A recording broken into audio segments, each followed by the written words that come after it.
Visit the hand count underway in Minneapolis, and here I talked to Pat O'Connor, the elections director. I see you haven't gotten this job that long ago, and you've been graced with this just at the right time. I bet people in Europe are going to actually want to know what's happening here today. Well, I tell you, this has been a real honor for me to work with the city of Minneapolis. It's kind of a historic election. Even though ranked choice voting has been tried and used elsewhere in the world, Scotland, Ireland, New Zealand, Australia, and elsewhere in the United States, this is the first time it's been done in Minneapolis and the first time in the state of Minnesota. And so I was very pleased over the results yesterday. Not the outcome, that's not the results I mean. The results I mean is people seem comfortable with the ballot. And they didn't seem to have any trouble going from just choosing a single candidate in the race to ranking their preferences. I think that some of that was due to the fact that we had a pretty aggressive education outreach program. But it was also due to the fact that I think we've got a pretty savvy bunch of voters. It looks like a few hundred tests that we've had over our lifetime. It looks like a bunch of tests, really. And sure. I did bother to download the thing first and look at it before I walked in, and I thought that was helpful too. Oh, good, yeah. So I was pleased over the results yesterday, and as what you see here is we have the counting started already the morning following the election. Now, in a way, we're counting today because our machine can't count the second and third vote yet. Is that right? Well, there are machines that can do that, but they're not certified for use in Minnesota. And so hopefully at some point in the future, we will have access to automated tabulating equipment. But for this first time, it's okay that we hand count. I kind of like to go slow. Well, there are entire countries, aren't they, that hand count overnight? Yeah, Ireland.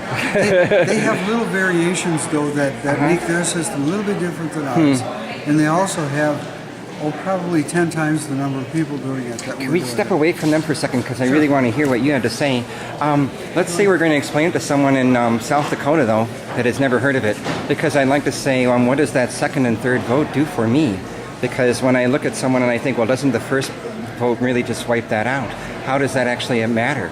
Well, how it helps the voter is that supposing there is a candidate that typically doesn't do well in the polls, but this candidate really represents your ideas, your philosophies, and you really want that person in office, you can vote for that person confident that in the event that your favorite person doesn't get elected and is the lowest vote getter, what would be your strategy then? Let's say you wanted an environmental candidate that normally only got 5% of the vote.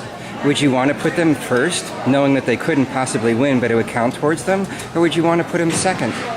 Well, that's a strategy that the voter is going to have to figure out. I don't think we actually knew that this time. I think it'll sort of shake out and evolve. We election officials are going to be a little silent on strategy. Really? We're going to leave that up to the voter. I look at game theory myself, if you know about that.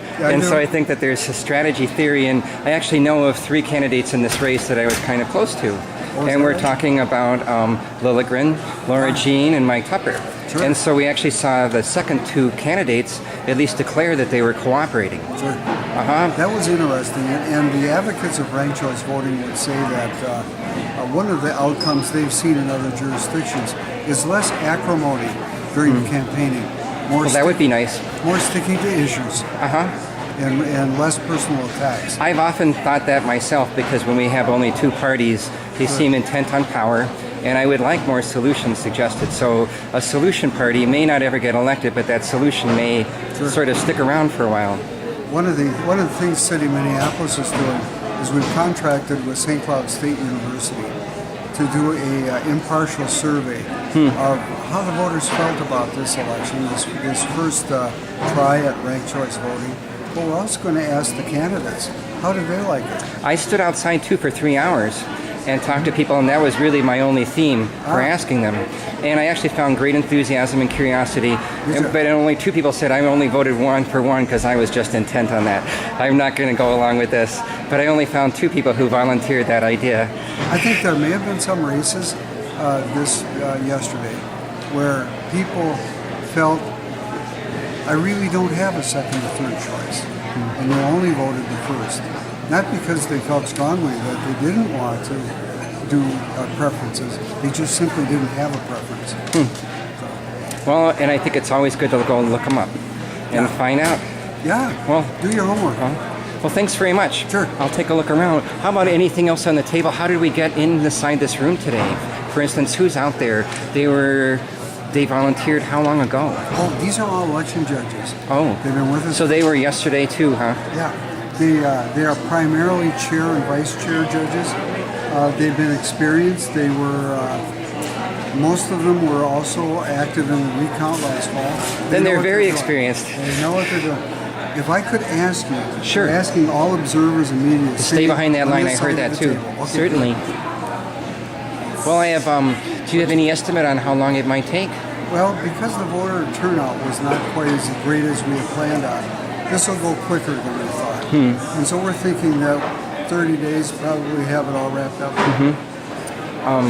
I thought that too, at least where I was. I had seen huge votes with huge lines. And yesterday, minutes would go by between candidates, and I thought, are we going to get a really good test of this? Yeah. But you know what? Even with ranked choice voting, just like traditional, it's how hot the races are. The candidates will determine turnout. It isn't us. It isn't get out the vote campaigns. It isn't our ranked choice voting education outreach. It's how hotly contested the races Do we know about the raw numbers currently for how many really did turn out? We do.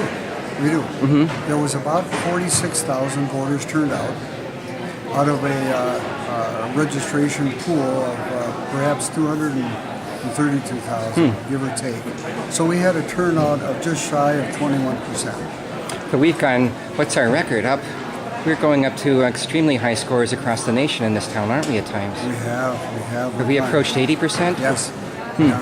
Even last fall we approached 80%. So this is fairly low, but it's still higher than the primary, which we didn't have this year because of switching to ranked choice voting. So it was still enough of a turnout for us to test and see how did the I haven't heard because I've actually been busy editing video from last night. What happened in St. Paul? Do we know yet about whether they decided to do it? They did. Really? Passed. It passed. So now there's two cities with ranked choice voting, Minneapolis and St. Paul. So it's kind of a united urban effort now. And so we'll be talking with one another to see how we might coordinate what we're doing at least. Well, this is actually an interesting little trend. I believe we were the 8th major city in America to do this, I thought I'd read. Is that right? Yes. Okay, that I don't know. But there's some biggies like San Francisco. Yep, San Francisco.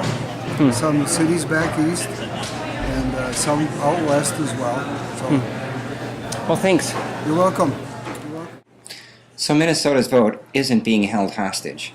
We are trying something new, something that our machines aren't yet certified to count. It remains to be seen if it was a true test, or if Minnesota's voters yet appreciate how to use it effectively. Was it a fair test with such a low turnout? Yesterday I saw rather empty polls, and if you don't live here, you may not hear this around your water cooler. That our mayor, R.T. Rybeck, was expected to win easily, and that maybe people were just lazy then, and stayed home confident that he would win. Ranked choice voting makes that a little less certain. One more thing. A couple blocks from the polls yesterday, I ran into a Somali American vigorously campaigning for his candidate. He was as enthusiastic about voting as anyone I met. Some people don't take voting for granted yet.